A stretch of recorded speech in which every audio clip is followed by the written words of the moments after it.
Bonjour à toutes et à tous, nouvelle vidéo en plein soleil aujourd'hui, il doit être à peu près 16 heures environ. Voilà, nous allons faire une belle petite réflexion pédestre nouvelle, mademoiselle. Nous allons faire une petite balade encore, excusez-moi, c'est toujours le même endroit, et là, c'est cet endroit-là, je l'adore beaucoup. Voilà. Donc aujourd'hui, on va faire une petite réflexion, et ça va être quoi? Alors ça va être... si, je sais. Où est-ce que j'avais l'autre fois, c'était la réflexion, elle va s'appeler, je crois que c'est la réflexion pédestre numéro 5, elle va s'appeler le déracinement des arbres dans nos villes. Monsieur, madame, à vos souhaits. Voilà, alors, qu'est-ce que je veux dire par ce titre-là du déracinement des arbres dans nos villes? Alors, je vous un peu entre les... Alors, bonjour. Alors, qu'est-ce que je veux dire donc à ce niveau-là, donc du déracinement des arbres dans nos villes? Ce que je veux dire, c'est quoi? C'est qu'en réalité, les arbres, tels qu'on les perçoit dans les villes, tels que l'idée que nous en faisons, en réalité,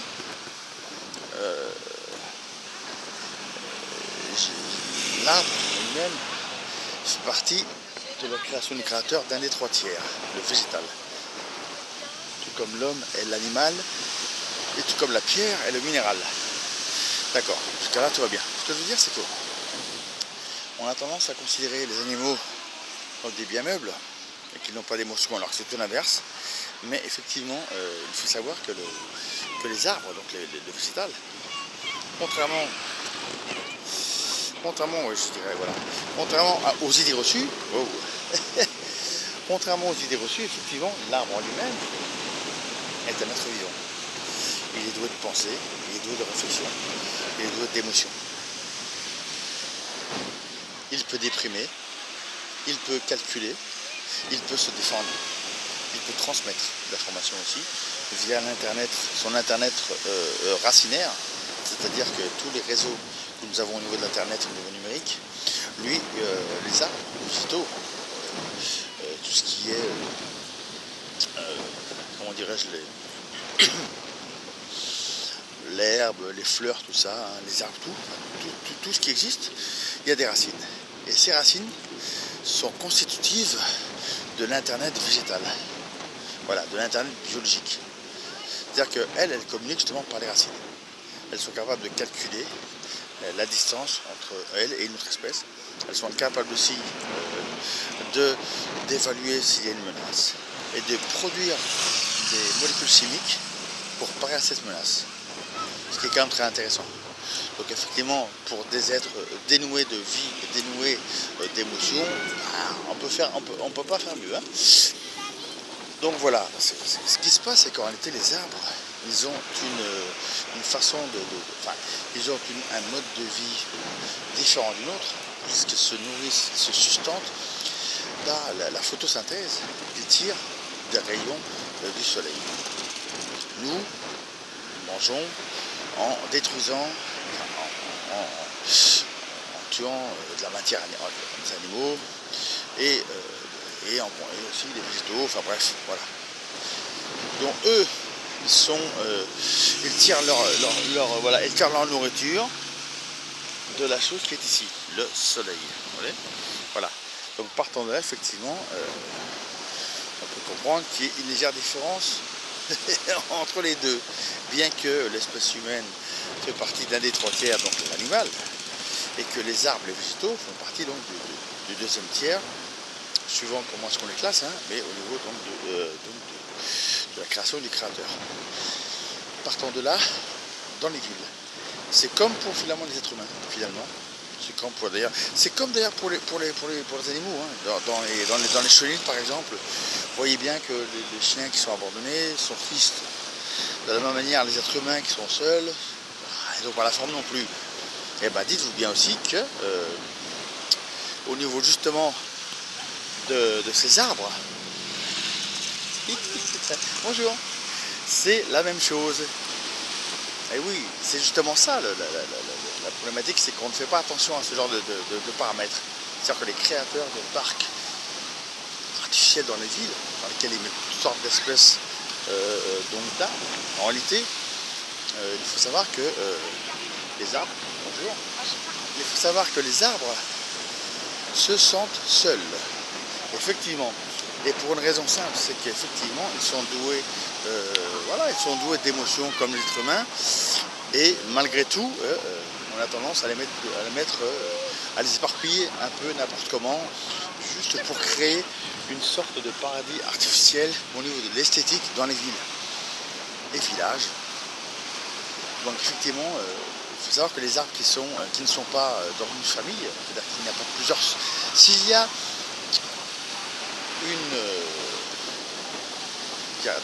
plusieurs arbres d'une même famille, sera plus en harmonie dans son essence de végétal qu'un arbre dans une ville où il laisserait le seul de ses congénères. C'est très important à comprendre ce paramètre, parce qu'effectivement ce n'est pas à négliger. Voilà, ce n'est pas à négliger. Et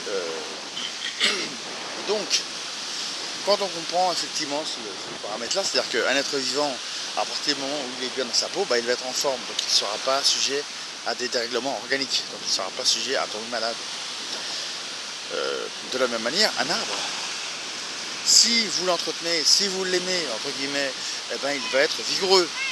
S'il se sent seul, il va être affaibli. Et donc il aura tendance à être plus sujet au déséquilibre dans sa structure. Et donc il pourra facilement attraper des parasites qui pourront éventuellement lui nuire. C'est important de comprendre cela parce qu'effectivement, dans nos villes, les architectes végétaux qui créent l'aménagement justement de ces arbres, en réalité, ils oublient un paramètre important, c'est justement celui-ci. Bonjour. Ah là là là. Bonjour. Donc voilà. Donc là j'ai pris 200 Donc voilà. Donc ce qui est bien, c'est que je croise, petite parenthèse, là je croise beaucoup de gens, bon il y en a quand même qui sont masqués, mais il y en a aussi qui sont non masqués. Donc c'est quand même très agréable de voir des jolies femmes non masquées. C'est une parenthèse. Mais bon, elle est quand même sympathique à signaler. Bref, donc les arbres. Nos copains les arbres. Alors, en fait, pourquoi est-ce que l'arbre est important dans nos villes, mais au-delà, dans la nature? C'est parce qu'il contribue justement à établir l'équilibre justement dans la nature, dans les villes. C'est-à-dire que l'arbre, on nous parle de problèmes de gaz à effet de serre, mais ça c'est une belle connerie, parce que vous avez la sentinelle la plus combative et la plus nombreuse sur la terre, qui est justement l'arbre, les végétaux. Eux, ce sont eux, les arbres, qui donnent aux êtres vivants, donc les animaux par exemple, qui leur donnent l'oxygène. Parce que eux, ils la rejettent l'oxygène. Et ils prennent le carbone. Donc, si on prend en compte ce paramètre, quand on vous dit dans les merdias qu'il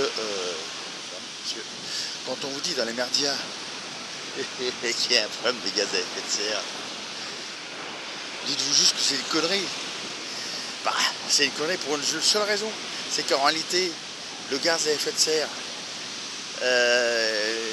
il est absorbé par les arbres. Donc le carbone, c'est les arbres, c'est la nourriture de l'arbre. Partant de là, plus il y a d'arbres, moins il y a de gaz à effet de serre. Faut juste se remémorer un peu la chose. Monsieur. Donc effectivement, c'est pour ça que qu'il est important de se réapproprier toutes les données en matière scientifique, en matière écologique, en toute matière, pour justement ne plus subir, cette médiocrité qui nous est vendue par les médias, effectivement. Voilà. Bonjour, bon appétit. De rien. Et c'est vrai que c'est très très important de comprendre cela, effectivement. Parce que voilà, dans les villes, je donne quelques petites idées d'action. Enfin, moi en tout cas, je sais que je le ferai, il n'y a pas de problème. Quand vous voyez un arbre cintré, c'est-à-dire que vous avez un arbre sur lequel a été posé une espèce de cerclage, une ceinture pour cerclage en fer, c'est pour juste éviter qu'il grossisse. Transposer ce que je viens de vous dire là, transposer ça à un être humain sur lequel on mettrait une ceinture mouillée. Enfin une ceinture tout court, vous la serrez. À un moment donné, votre corps va vouloir prendre un peu d'ampleur. Il va vouloir un peu grossir.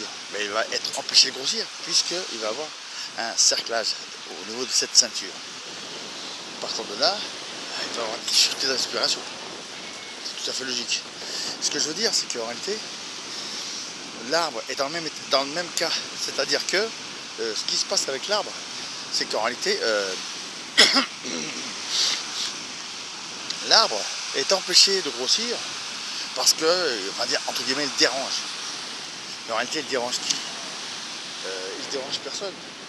Il dérange juste les administrations dans les villes qui ont décidé que les arbres devaient être placés à tel endroit et que partant de là, se crée donc beaucoup de constructions dans les villes dont les arbres, je dirais, c'est pas qu'ils n'apprécient pas les routes, mais lorsque vous voyez par exemple une racine qui passe sous une route et qui abîme un peu la route, qui est en béton, effectivement, je rappelle quand même que le béton, c'est une matière mortifère, puisqu'elle étouffe, malgré sa solidité, qui est tout à fait bénéfique pour les routes, pour pouvoir rouler dessus, mais le béton en lui-même, c'est comme si vous mettiez, de toute façon c'est simple, quand vous regardez des accidents pétroliers, quand vous voyez que les êtres vivants parfois sont recouverts de pétrole, qu'est-ce qui se passe? Ils sont en train d'étouffer. Voilà. De la même manière, et par analogie, les masques, lorsqu'on vous les met sur le nez, vous n'arrivez pas à respirer. Et encore par une autre analogie, lorsqu'il y a des routes en béton, la terre ne peut pas respirer. Donc c'est tout à fait le... Bonjour mon jeune homme. Ah bah oui alors.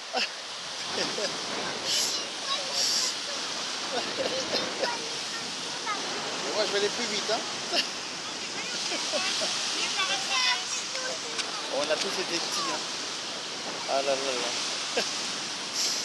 Donc voilà. Donc ce que je veux dire, c'est qu'en réalité, voilà, nous sommes arrivés à un paradoxe où on construit un petit peu n'importe comment, sans réfléchir, sans faire fonctionner son intelligence, sans faire fonctionner le bon sens. Et partant de là, nous nous trouvons dans des situations où il y a les arbres, donc justement, qui sont utilisés juste comme de vulgaires objets. On le pose là pour bien faire et effectivement ça crée des déséquilibres dans la structure même de l'arbre et de la nature, ce qui n'est pas dans son milieu entre guillemets naturel. Donc pour en venir au cerclage des arbres, moi c'est ce que je fais. En tout cas quand ça peut m'arriver de tomber sur un arbre qui est cerclé. Cerclé ça veut dire ça, mais bon c'est pas tout à fait ça, mais bon, vous imaginez ça. Sauf que là, c'est pour maintenir l'arbre. Mais là, quand vous imaginez, quand ça fait tout le tour de l'arbre et que c'est en fer. Voilà.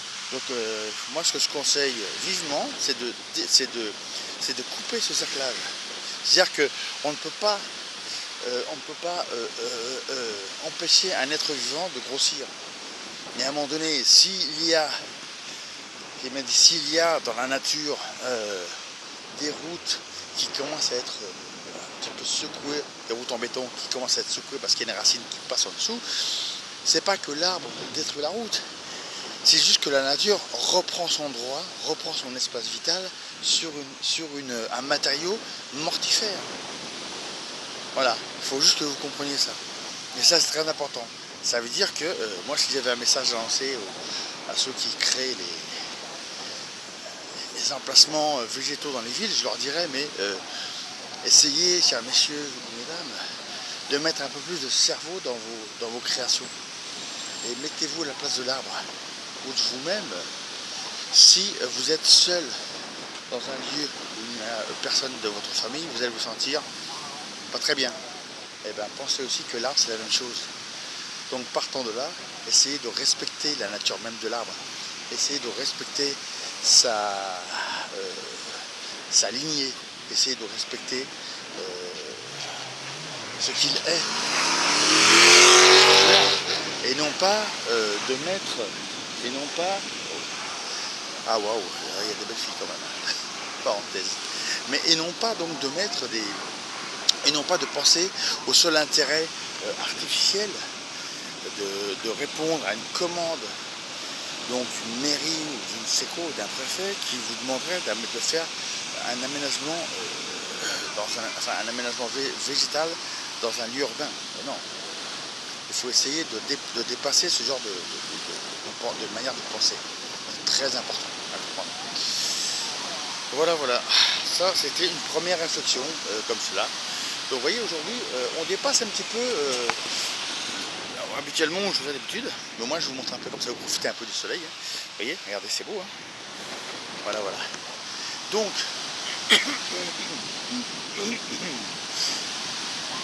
Donc j'ai remarqué qu'il y avait un endroit où il y avait des gens qui jouent aux boules. Je vais voir là-bas un peu ce qui s'y passe. Mais voilà. Enfin, voilà, c'est juste vraiment très important à garder en tête.